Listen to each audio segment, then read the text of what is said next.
Hi, I'm Brad Power, and this is the Cancer Patient Lab.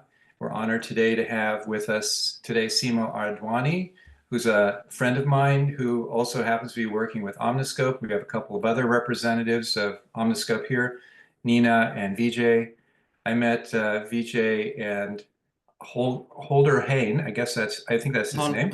Holger Hain, yep. Holger Hain, at JPM in San Francisco, where they were active. I think we stood in the middle of a hotel lobby and talked because it was so busy. If you've ever been to JPM, it's this crazy madhouse of people, but that's where we met. And I got to know them through a friend of mine, Damian Balsan, who's an investor in Omniscope. Just the standard disclaimers before we get started. First of all, this is for information purposes only. This is not medical advice. We try to arm our patients with information they can take to their medical team. Second, this will all be made public. So if you're concerned about your image or your name or anything you say being made public, you can hide your video, change your name, and don't say anything.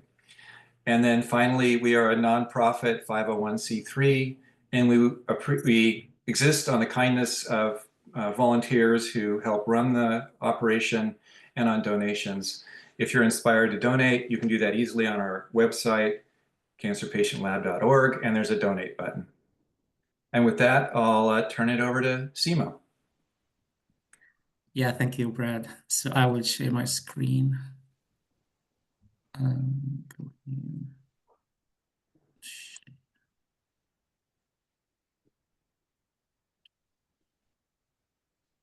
That's working.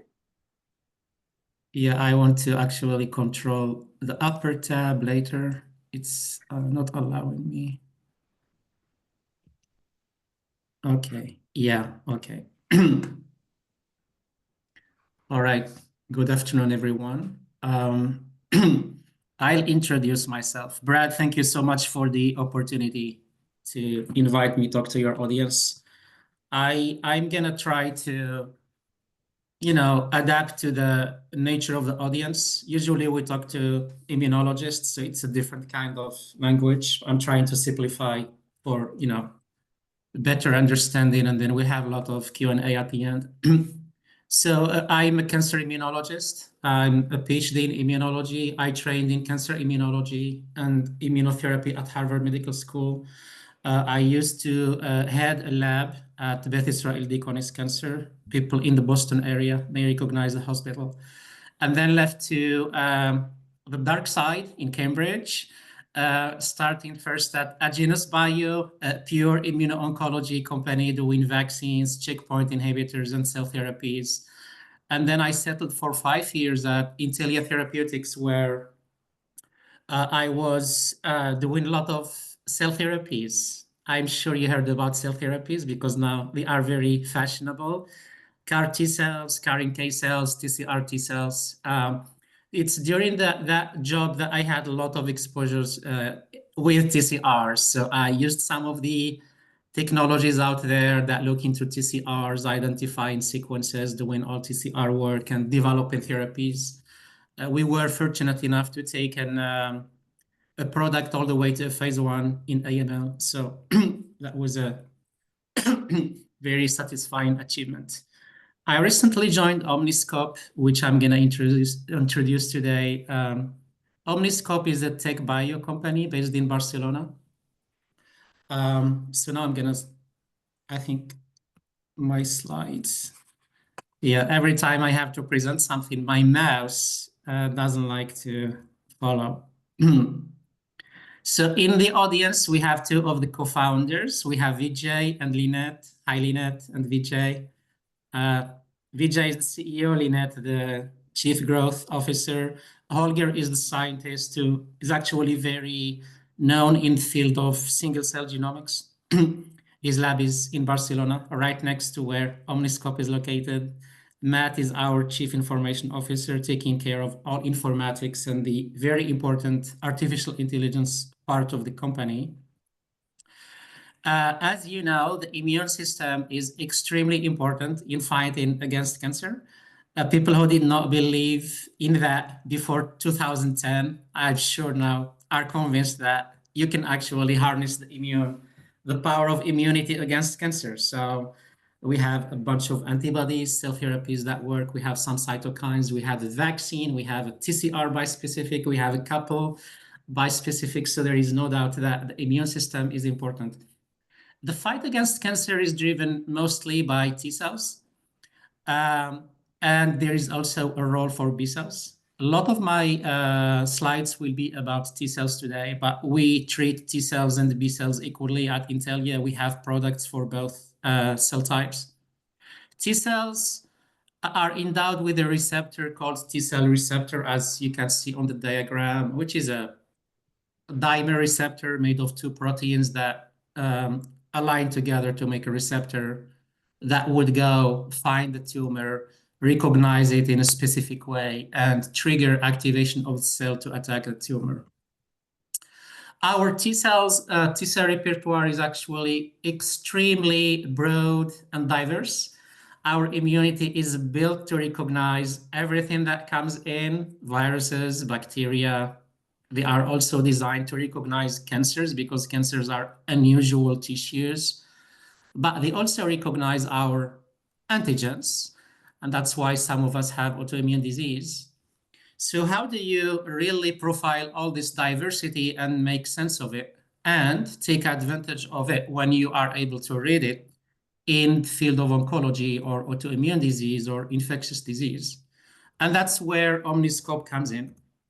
Omniscope has a technology that allows processing an unprecedented number of cells. I have personal experience using a similar technology. Omniscope is actually processing 100 times more cells than the next competition, with 1 million cells being processed per sample of blood or other tissues.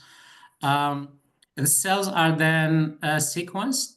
The TCR is sequenced in T cells, BCR in B cells. So we get readouts from each one of those 1 million cells. And then it goes into the informatics and AI pipelines for data refinements and analysis, lots of statistics, lots of modeling, lots of homology studies and all that.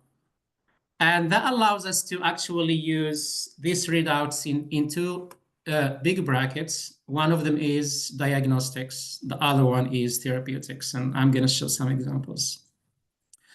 Yeah, I'm not going to go into the details of AI models. It's a lot of informatics and the models, and you have to train.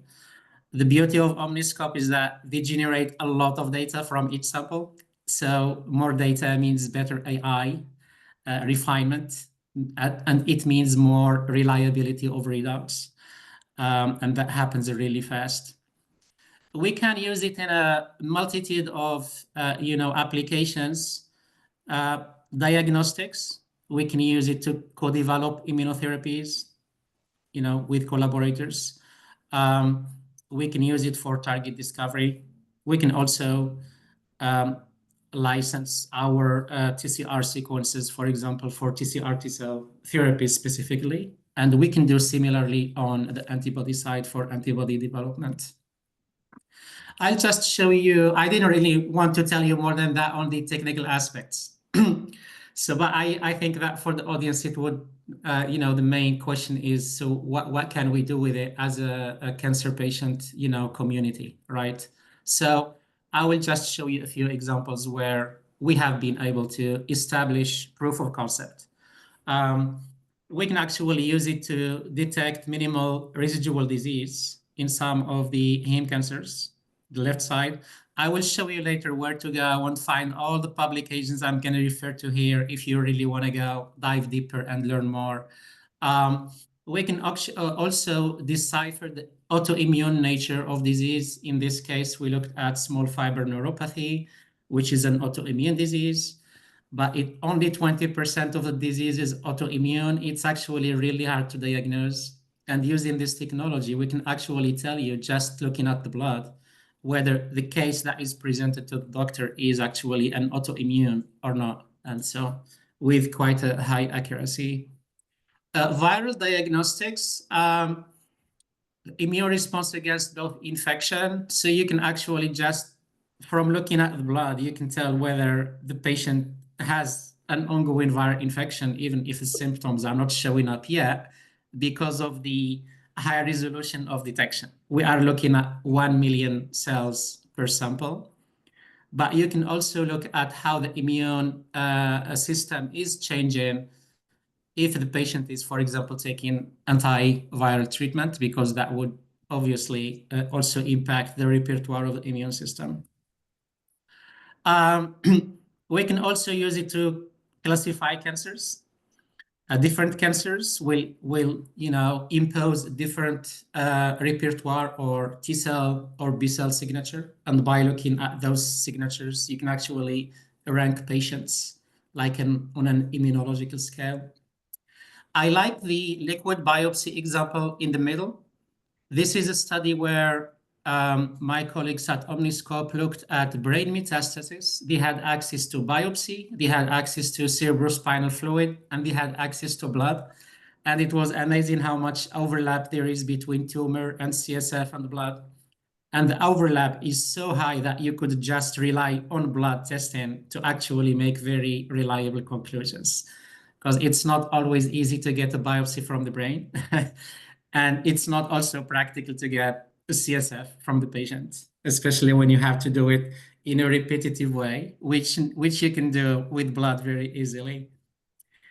The panel on the right is cancer vaccines. So our technology is probably the most straightforward in the vaccine space. So whether it's an infectious disease vaccine or cancer vaccine, because vaccines induce an immediate T and B cell response, you can actually, it's just the readouts are so straightforward. And in vaccines, as you know, vaccination triggers an immune response. The viral infection clears away, and then the response wanes down, and then you use a booster, it comes back again, wanes down, and then you use another booster and it comes down. And with our assay, we can actually really with very high accuracy track that evolution or the dynamics of the repertoire, depending on the phase of the infection, the intensity, and also vaccine outcome or booster. So we could easily actually determine whether the patient who is being vaccinated would respond to the vaccination or not. That's something we could do very early on during vaccination, instead of waiting for a long time to actually decide whether it has worked or not. So this, for companies who develop vaccines, this could be an approach to save a lot of time, which is very important. We have seen that in COVID, and save a lot of money, which is also very important for biopharma, right?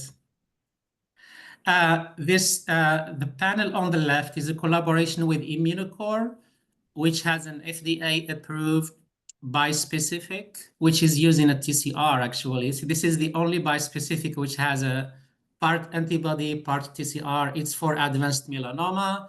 It's targeting the GP120 antigen, specifically one small epitope. And Immunocore, although the drug is approved, they are still really learning about the mechanism of action, because they haven't, they have a wide pipeline of other incoming drugs of the same nature. So we were able to actually help them identify some of the mechanisms of action, one of which is impacting phenotype of T cells, turning T cells into more anti-tumor phenotypes, and also generating epitope spread, which means that in addition to your target antigen, the immune system is now triggering a response to additional antigen, which magnifies the impact of your therapy. And that was really interesting. The technology could also be used to actually identify adverse events. For example, in immunotherapy in general, most patients would have some degree of adversity of the events. And just by looking at the dynamics of the T cell, repertoire, you can actually, by looking at pre-treatment and post-treatment, and by zooming on what is really changing you could already predict whether an adverse event is incoming or not. And in this case specifically, we have seen that with corticosteroids, the adverse events, disappeared, and there was a big impact on immune repertoire. That means that there was a population of T cells that were driving that, adversity. On the right side, which is the case where drug efficacy, which is an aspect where we are doing a lot of work because of the many FDA-approved checkpoint inhibitors, and there's so many cancer patients who are actually taking those therapies. I'm talking about PD-1, PD-L1, CTLA-4, to some extent LAG-3.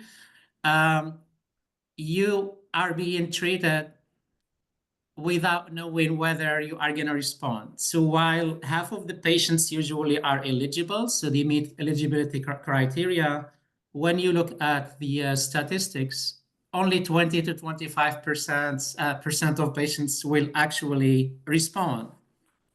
So imagine that we are spending 2 years. This is the course of treatment with ICI, a lot of money, $15,000 per month in average here in the US.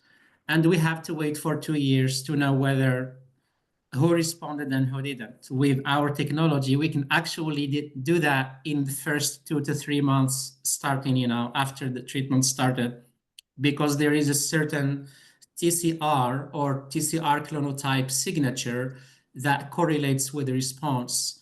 If you don't see that signature, it means that the patient is not gonna respond. So if this would be to be applied in the clinic, you would probably advise the oncologist to stop the treatment and put the patient on an alternative instead of wasting 2 years. That's my personal opinion. I'd like to show you the slide because when we say that we are using blood as a surrogate for tumor, or a surrogate for other tissues where you can actually, normally the pathologist is gonna go. This equivalency of blood to really the main tissue that is tumor is portrayed or highlighted in this slide. What we see here is that if the blood is in the red color and the tumor is in blue color, now we are looking at the type or specific TCRs that we are detecting in the tumor from the patient and in his or her blood. This is matching blood to tumor.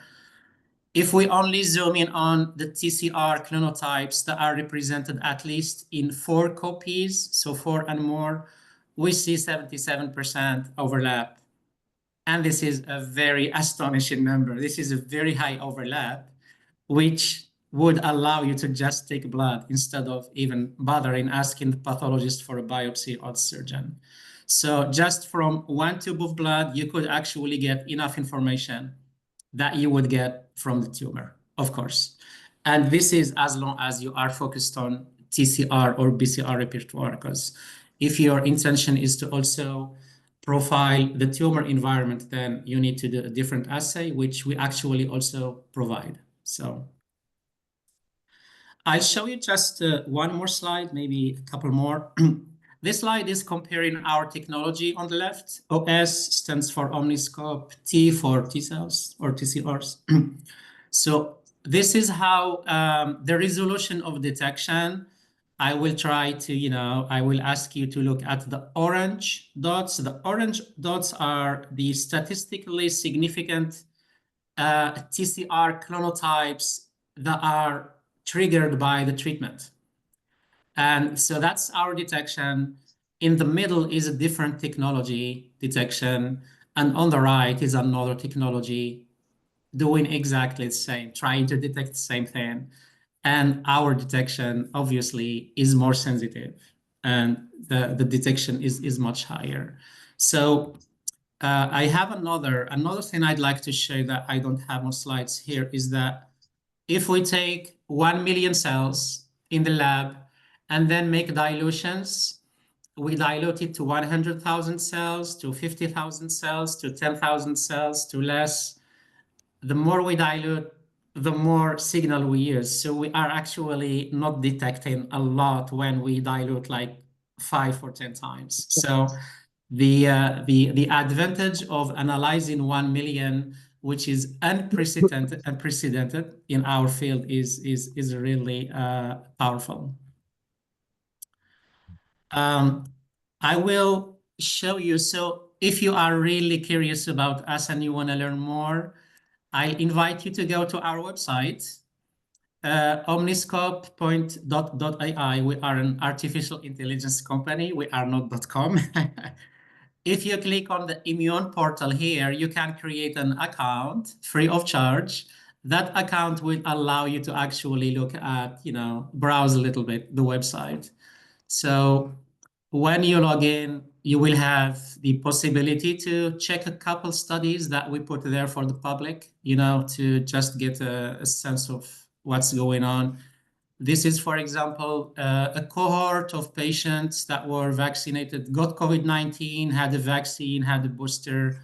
I'm not going to spend a lot of time on this, but you go to the analysis. So just really briefly, we analyzed the data from so many different angles using a lot of modeling and statistics and everything. We have very high resolution plots.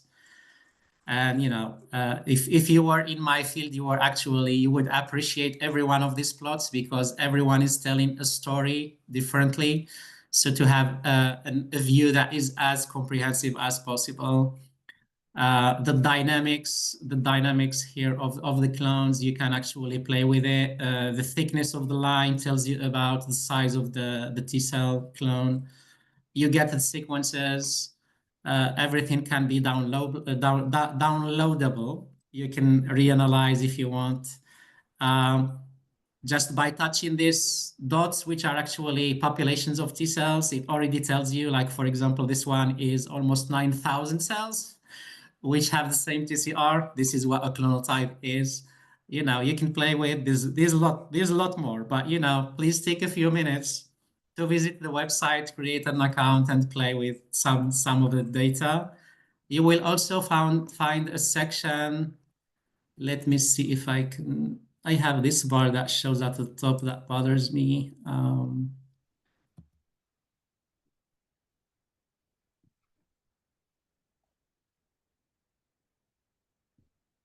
Oops.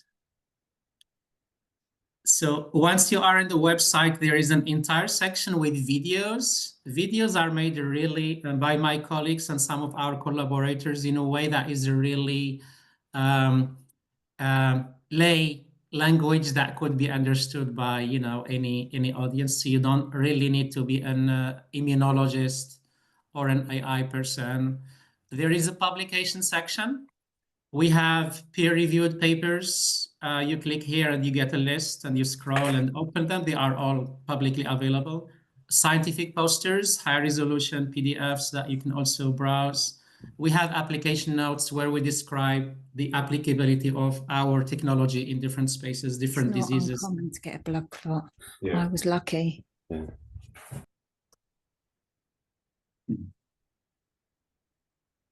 Yeah, so Brad, just to keep myself, I think I went beyond your instruction in terms of 15 minutes, but I'm sorry, we have a lot of material. I try to be as selective as possible, so I hope, yeah, Okay. So that's it, yeah. So I will moderate the conversation, Simo. Sure. If people who are new here, we like to use the raise hand feature, or you can comment in the chat, either way. Preference for the raise hand feature, and I'll call on you. While you're raising your hands, I just have one question. Simo, you mentioned T cells and B cells, and I'm knowledgeable enough about the immune system to know that there's another kind of lymphocyte called NK cells. Why do you do T and B and not NK? Yeah, good question, Brad. So T cells express the TCR receptor, and the B cells express the BCR receptor, and that is what is actually driving the the diversity of our immune system. For T cells, for example, our genome could easily produce 10 to the 15, some people say 10 to the 18 different combinations. Individually, we don't have all those combinations, but that's the possibility. So our technology, or the beauty of it, is actually to be able to detect any of those combinations. So NK cells, to answer your question, do not have a receptor diversity. They have some receptors that are really extremely important in cytotoxicity, because they are killers. After all, that's what nature made them for. They have lots of receptors that actually produce our tissues from immune damage. They are inhibitory, but they don't have that diverse class of diverse receptors that are like TCRs and PCRs. Yeah. Anyone have any questions? I'll ask another while we're waiting. I understand that you can predict, or you can observe response to an immunotherapy that's been started, like an immune checkpoint inhibitor. But do you have the ability to predict response before someone starts their treatment? Yeah, fantastic question, Brad. So for us to actually be able to do that, we always need to have an idea of what happens to the repertoire when the treatment starts. So we are actually gathering as many samples as we can, pre and post-treatment. And once we can identify a repetitive trend that is actually changing every time you use the same therapy, we can then use it pre-treatment without taking a post-treatment sample. So as I mentioned earlier, AI is getting AI, or machine learning in general, and algorithms are getting better with data, and we are feeding our AIs on a daily basis to improve them. And so the more samples we process, the more cancers we take samples from, the more different therapies, the more precision we get in terms of the trends and the patterns and the repertoire dynamics that we could associate with a certain, parameter, like the response to, for example, PD-1 blockade. So, thank you. That's clear. Richard Anders, who is listed as Mass Medical Angels, has a question. Hi, Simo. I apologize greatly. I came in late, so if this is a dumb question, you are completely welcome to just move on to Elaine. There is no dumb question. I like all questions. Well, it could be a dumb question in light of what you might have said that I didn't hear. But so for B-cell repertoire, I mean, that's kind of predictable, but T-cell repertoire, T-cell receptors are going to vary tremendously by HLA type. I just wonder, what do you do? I gather that you're looking at T-cell and B-cell repertoires when you do this and sort of changes in them, but how do you deal with the vast diversity of HLA type, or do you sort of figure it out HLA by HLA using AI or something? Yeah, it's a great question, and I have to actually take maybe a couple minutes to answer in some level of detail. It's true that T-cell receptors are HLA restricted. The TCRs we have in our bodies were dictated during thymic education, where the HLA alleles, and each one of us has up to 12 different alleles because we have class 1 and class 2. That HLA repertoire is actually going to dictate what TCRs we get. But that does not mean that we cannot make prognostic or diagnostic decisions based only on TCR if we ignore HLA. We can do that. That's the point I was trying to make. But so I will answer your question with actually a deeper answer. Is the HLA allele is extremely important if you want to know what your TCR sequence is seeing. So if you want to know what antigen, you really have to plug in the HLA allele so that you can then predict. So that's very important. We are working on that, and that's not an easy task, because dealing with just the TCR alone is much easier than dealing with the TCR and the peptide in the middle and the HLA. But we are doing that. Part of that would require understanding the 3D structures of the TCR peptide MHC. There is different tools. There is prediction models that do that, and we are actually plugging that into our platforms. But it's a fantastic question. So just to clarify then, I mean, I think isotype applies more to antibodies than TCR, but you're sort of looking more like at a kind of isotype level of the TCR receptor than you are of the actual receptor and what it hits. We actually do both. So isotype is for antibody. Antibodies Right. come in different isotypes, right? TCRs come in chains. There is alpha, beta, there is gamma, delta. We only do alpha, beta right now because that's the most frequent T cells. Yeah.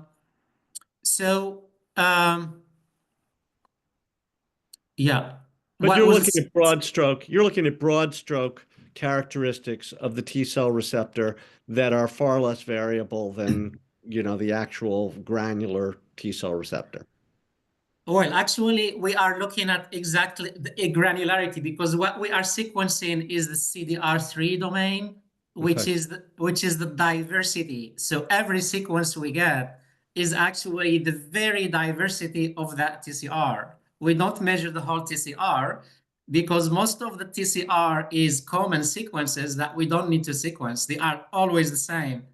What changes in the TCR and the BCR is the variability region, which is what we capture and measure. So everything we measure is actually 100% diversity. And that's on your website? Details are on your website? Yes, okay, there is great. a section. So at the level of DNA, there is little pieces of genes that make the TCR diversity domains, VDG, and that's what we capture together. Through PCR and sequencing and all that, and then our AI is gonna put them together, make sense of it. So, and we do that for alpha as well as in beta. So, thank you. Yeah. I'm looking forward to writing up the notes and defining all the terms that you were just throwing around right and left, like HLA. I think I know what an HLA is. It's unique to each patient, but there's a lot of terminology that we'll need to help a lay audience understand. Richard, you took us down in the details there, the granularity. Brad, just give me a few seconds to define what HLA is. HLA stands for human leukocyte antigen. It's what makes every one of us unique. That's why I cannot just get your kidney, Brad. My immune system is gonna reject it. So if I get your kidney, I will have to put myself on immune suppression because otherwise my body is gonna reject it because it's not mine. And the language that tells the immune system who is what, who is foreign, self, non-self, the concept of self, non-self, is the HLA. We all have different HLA, and humanity has more than 5,500 different HLAs just in the class 1 alone. Every one of us is molecularly extremely unique when it comes to HLA and when it comes to TCRs and BCRs. And having a technology that actually captures all this is just mind-blowing. So for bone marrow transplants, that's one of the things that you need to do is you need to match people because you get marrow from a non-matched donor, you're going to have all sorts of immune reactions most likely. Yeah, absolutely. That's actually, you are giving me the chance to get to a point that I didn't mention. When someone gets a bone marrow, unless it's from an identical twin, that bone marrow will never be identical. So we do HLA matching, but not every HLA is a match because it's not an identical twin, which means there is always a risk that there is immune rejection or there is an attack by the graft to the body. It's called GVHD. And we can actually measure the response. So this technology can tell you after the bone marrow is grafted or a human stem cell, transplantation is performed, we can then track the expansion of the donor T cells and see whether they are expanding. And to some level of accuracy, with some level of accuracy, we can actually also at least imply what antigens they are seeing. And that's very important in bone marrow medicine, because if you can understand rejection early, then the hematologist, oncologist can actually take some measures of precaution with the patient and keep an eye on them a little closer. So, Oh, that's interesting. yeah. I'll just mention that I heard the term HLA because I got CAR T, and one of the entrance criteria was I had to have an HLA type of one sort or another, and like I think 50% of people have this kind of HLA, and the other 50% have that kind of HLA. And if I didn't have the right kind of HLA, then I was not going to be a candidate for CAR T. Okay, Elaine, you're next up with a question. Simo, would you turn off screen share so we can see the lovely audience? Yeah, absolutely. Hi, thank you. I was wondering if you've got much experience with a rare cancer called thymoma. It's a cancer of the thymus gland that implicates the B and T cells. So if somebody has an autoimmune-based cancer, does this technology get them to a vaccine that works? For example, in thymoma, there's very few mutations associated with it.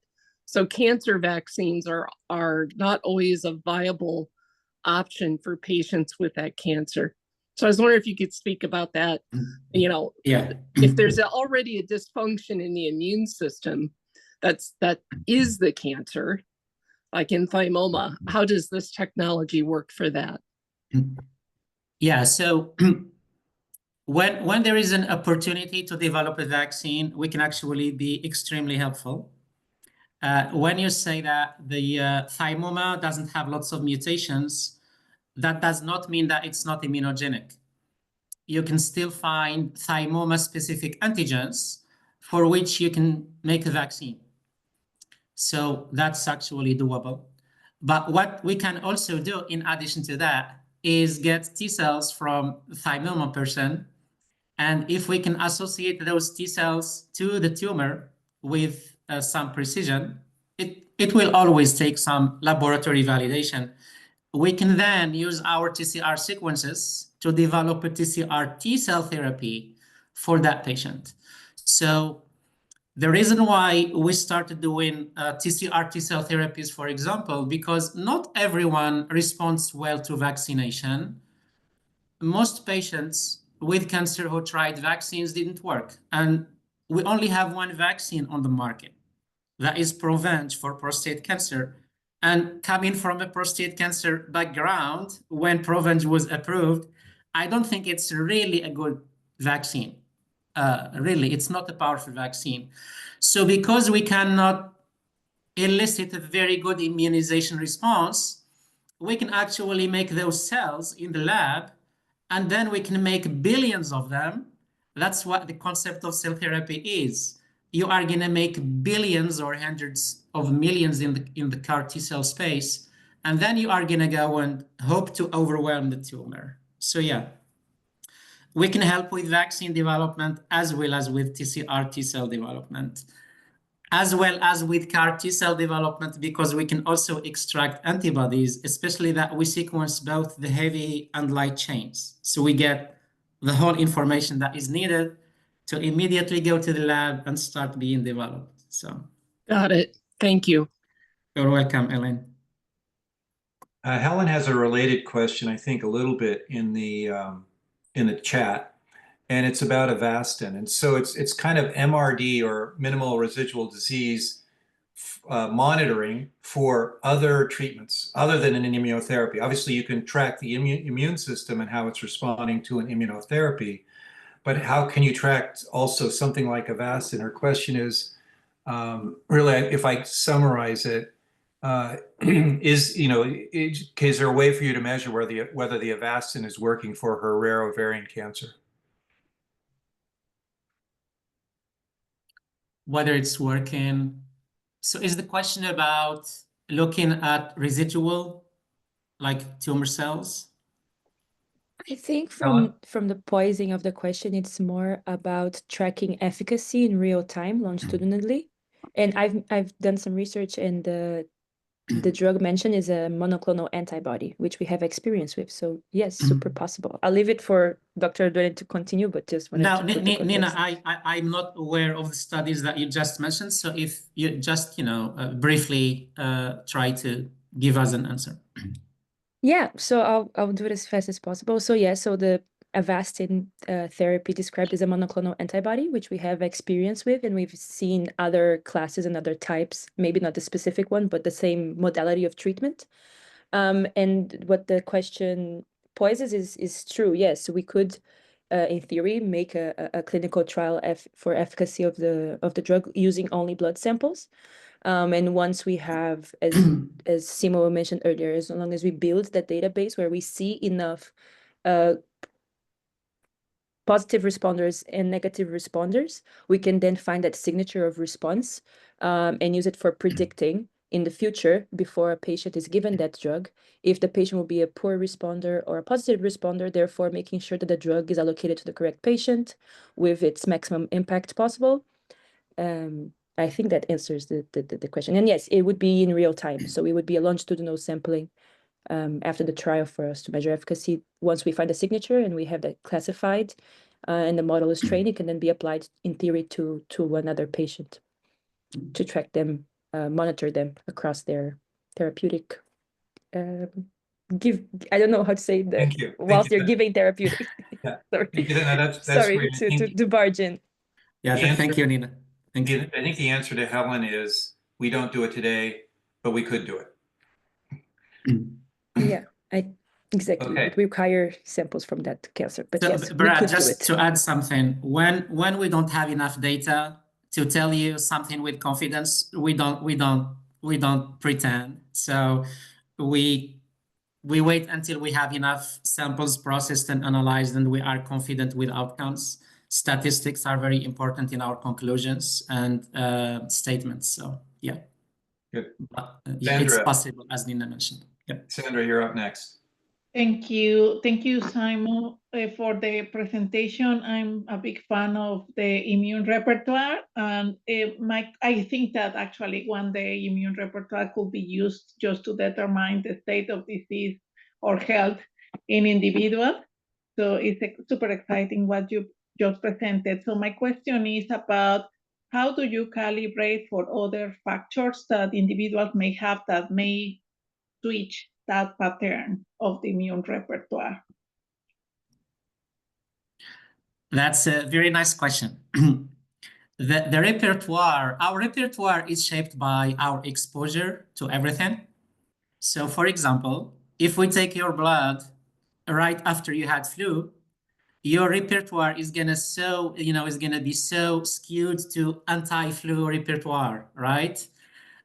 Similarly, if we take your blood after you got your flu shot, then we can see immediately that you had a vaccine, because what the vaccine is gonna do is reduce the diversity of the immune repertoire and focus it on a few clonotypes, which are the anti-flu clonotypes. So yeah, when we analyze our data, we actually look at those things.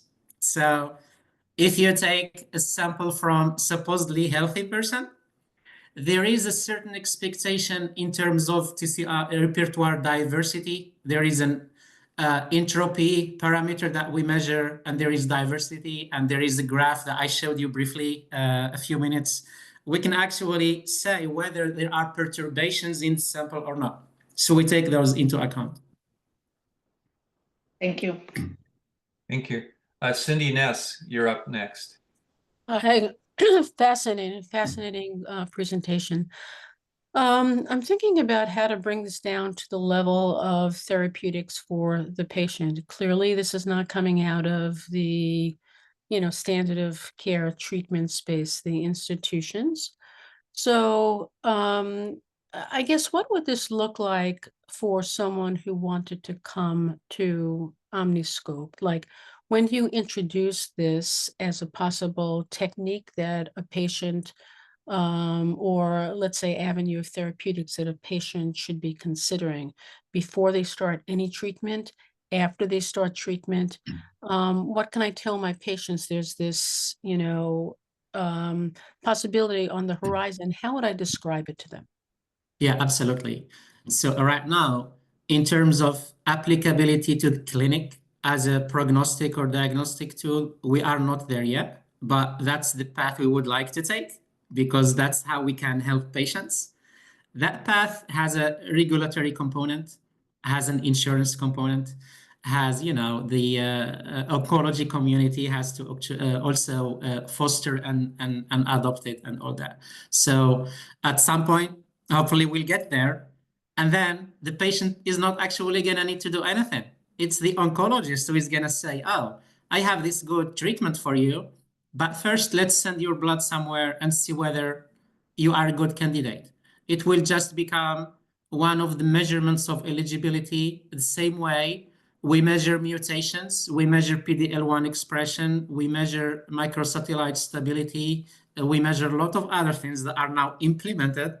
All those assays had to go through a lot of development and approvals to get there. So we are on the path there. So hopefully we'll get to the end. So just in follow-up, so is it, Yeah. Available now? So is it the sort of thing where if I wanted to send a patient to you, what would you do with that person? Okay, that could be available only if it goes through your hospital and your oncologist. That could be done. Yes. But just, you are giving me the chance to actually mention another product we have for the general population who just want to understand how good their immune system is. We actually have a product. Right now, we only process samples in one hospital in Barcelona, but our strategy is to expand it so that everyone can just send a sample to us, and then we submit a report with a lot of details about the fitness of the person's immune system. I'm not talking about sick people, just the average person. The other one I would like to mention also, we are already using the technology to assess the health or immune health of professional athletes. We recently signed a big collaboration with the soccer team FC Barcelona. If it's not the best soccer team in the world, it's probably the second best or third best. It's one of the top. And we are extremely proud working with these guys. Our company is located right next to the stadium of FC Barcelona.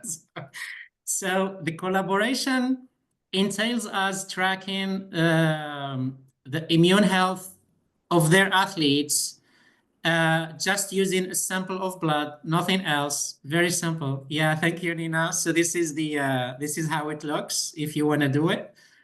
But you would have right now to go all the way to Barcelona to give a blood sample. Not very practical.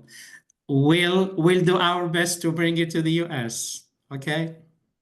So by understanding the dynamics of the immune system of the athlete, you can actually make some suggestions in terms of rest and physical effort and taking some breaks and all those things, and fitness to play games and all that. So we are working with FC Barcelona on that.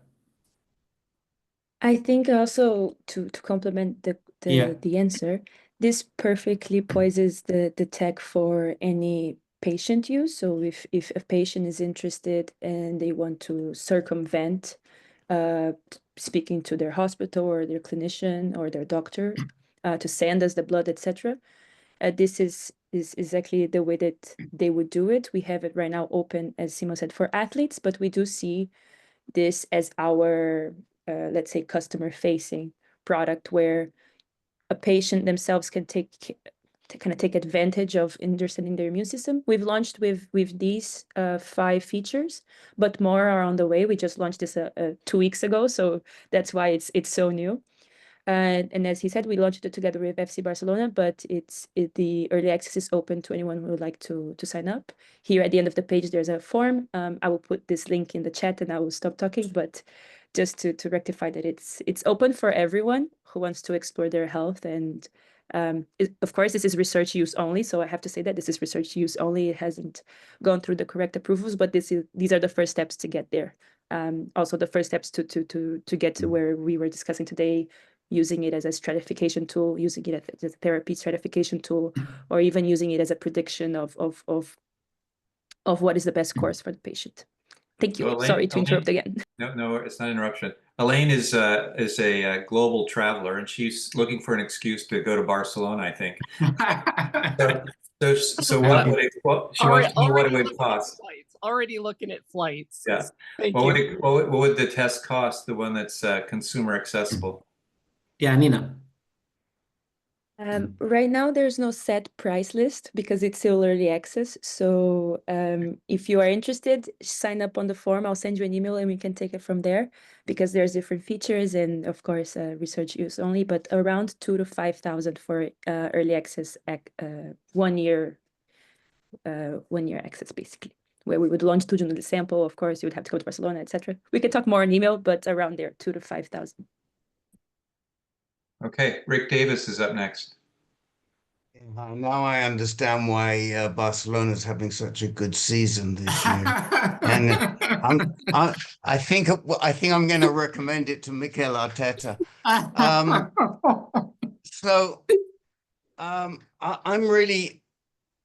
interested in how this technology applies to cold tumors, and since Simo comes from a prostate cancer background, he probably understands the root of my question. By the way, Dr. Fong is on our advisory board, and he's a wonderful doctor, not only smart, but very compassionate as well.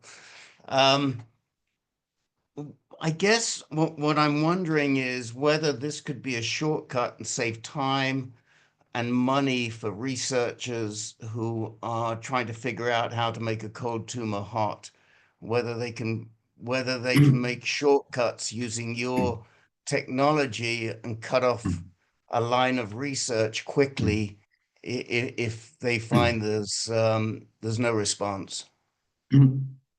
Yeah, great question. And coming from the prostate cancer background, of course, yeah, it's a cold tumor, obviously.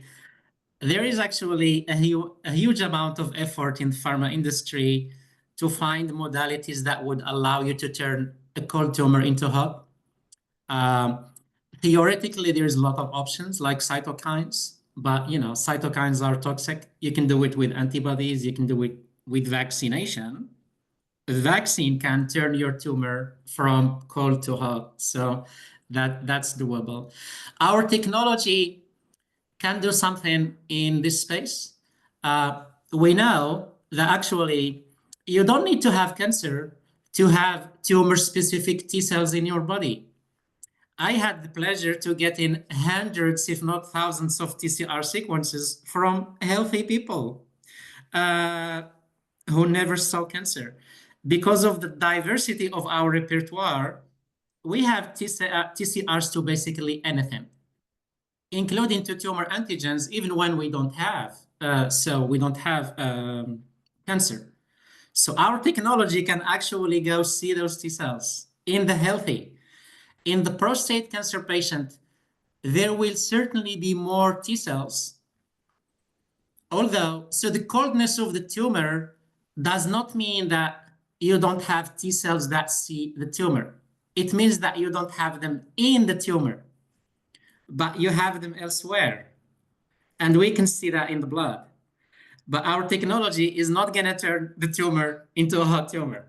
It can probably provide a new set of science to trigger some new research to, do what, you were asking for. But we don't have the ability to the magic turn from, because that's an issue in a lot of solid cancers, not just prostate cancer. So. Okay, Rick. Okay. So we're approaching the hour. It seems we've run out of questions. I'd like to give Simo a chance to wrap up. Any parting words of wisdom, anything that you want to, the key message you want to leave with us or anything like that? Well, thank you, Brad, for invitation. Thank you for very, curious audience. I enjoyed the questions, and I'm actually trying to figure out some of the answers that were not really clear in my mind. So I will go and do some research, develop myself further. The mission of Omniscope is to actually really get to the hospitals and help patients. We cannot take therapies that only see 20% response. It's too costly. In the US, we are bleeding with cost of healthcare. Part of it is that we don't have tools to stratify patients. And that's one of the areas where we are putting a lot of time and thinking to really get tools that can stratify patients. Predictive tools are also very important. And we're trying to expand our science to transplantation, autoimmunity, immunodeficiency, bone marrow transplant, and all that. Anything that is immune related, where T cells and B cells play a primordial or important role, we can actually get into and help. So we are helping science for discovery and drug development, and ultimately helping the patients. So thank you very much.